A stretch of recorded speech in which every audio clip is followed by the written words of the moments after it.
Ini Ibu, maaf mengganggu.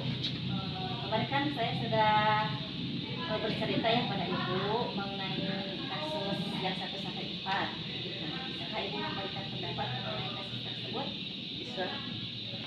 Makasih ya Bu sebelumnya. Nah, di antara kasus 1 sampai 4, kira-kira Ibu memilih kasus yang mana? Setelah saya pelajari dan dibaca dan dipelajari, saya tertarik dengan kasus nomor 1. Kasus yang Ibu tadi ya? Iya. Kalau itu saya bacakan dulu kasusnya. Ibu Tati adalah murid kelas 5 yang merupakan rekan kerja Anda, yang mana sama-sama mengajar kelas 5 yang kelasnya paralel. Ruangan kelas Ibu Tati pun persis di sebelah ruangan kelas Anda. Ibu Tati terkenal sangat disiplin dan cenderung galak. Pada sisi lain, Ibu Tati juga bekerja keras dan murid-muridnya pun selalu mendapatkan nilai-nilai yang sangat baik. Sebagian murid-murid sangat takut pada Ibu Tati dan sebagian lain bisa menyesuaikan diri. Kepala sekolah Anda dan orang tua murid juga sangat menghargai Ibu Tati. Suatu hari Anda mendengar tangisan seorang murid dan pergi keluar untuk melihat asal suara tangisan tersebut. Anda melihat seorang murid perempuan kelas 5 sedang berlutut di atas bebatuan sekolah yang sangat panas hari itu. Menghadap di depan pintu kelas Bu Tati, Anda melihat Ibu Tati tampak tidak menghiraukan suara tangisan muridnya dan tetap mengajar seperti biasa. Namun Anda bisa melihat bahwa beberapa murid di kelas Ibu Tati mencoba untuk mencuri pandangan keluar kelas, melihat temannya yang sedang menangis dan berlutut di terik matahari. Apa yang harus Anda lakukan? Apakah guru lain dapat menginterupsi di mana saat itu ada guru lain yang memiliki wewenang atas kelas yang dipimpinnya? Dalam kondisi ini, apa yang bisa Anda lakukan? Dapatkah Anda menginterupsi? Mengapa dan bagaimana? Barusan saya bacakan, apabila Ibu nih sebagai rekan Ibu Tati, kira-kira keputusan apa yang akan Ibu ambil? Baik, terima kasih. Pertama-tama, langkah saya mungkin saya akan keluar dari kelas ya, dan bertanya kepada anak tersebut kenapa dia menangis di terik matahari. Kemudian kalau misalnya anak itu tidak mau menjawab, mungkin karena takut, mungkin saya akan langsung bertanya kepada gurunya, guru yang mengajar.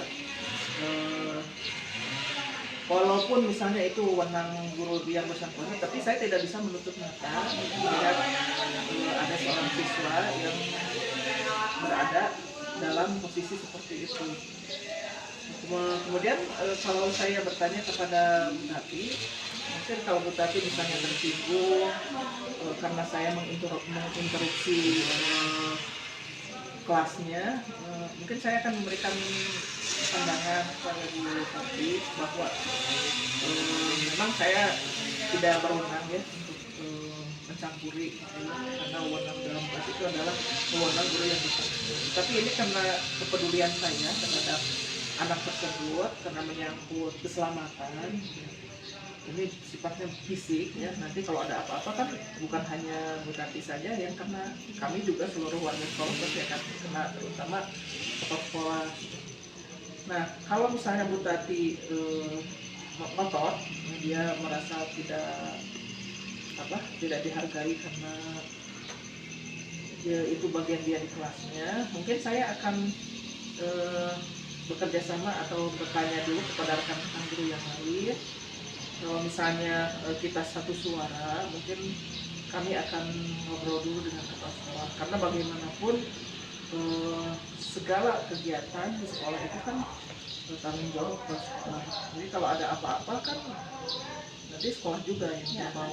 Ya, bagaimana misalnya kalau dia sakit, anak itu sakit, lebih jauhnya lagi bagaimana kalau misalnya terjadi apa-apa yang lebih dari sakit. Nanti berkaitan dengan orang tua nanti. Iya, nanti kan sekolah kita juga akan kena getahnya. Mungkin itu yang akan saya lakukan.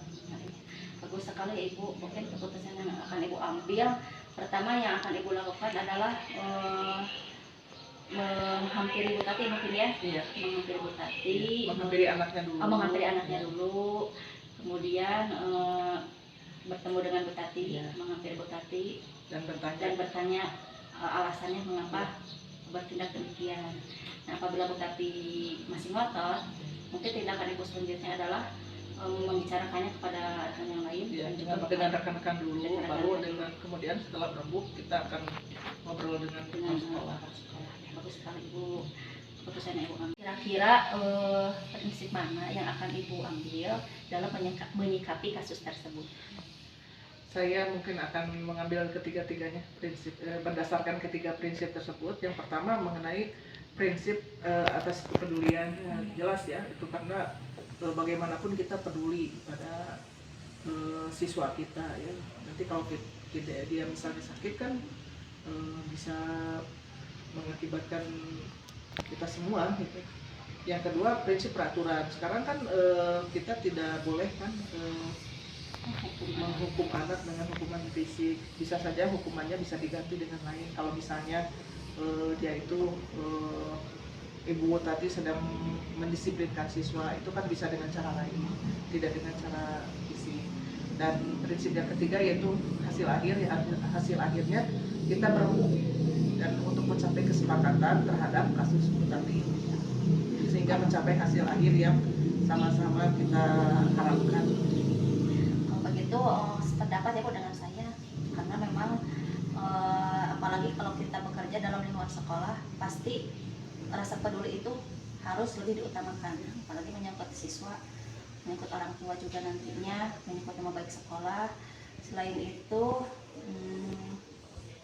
berdasarkan peraturan juga, karena memang tidak boleh ya Bu menggunakan hukuman, apalagi itu hukuman fisik. Kalau sekarang kan program mereka belajar, kita itu tidak boleh membuat anak itu merasa terbebani, apalagi tersiksa ketika di sekolah. Dan juga hasil akhir itu tadi akan berembuk untuk mendapatkan solusi dari kasus yang dialami Bu Tati tersebut. Terima kasih ya Ibu atas waktunya, Sama-sama. dan juga atas pendapatnya mengenai kasus Bu Tati. Mudah-mudahan bisa membantu. Ya, sama-sama. Assalamualaikum warahmatullahi wabarakatuh. Waalaikumsalam.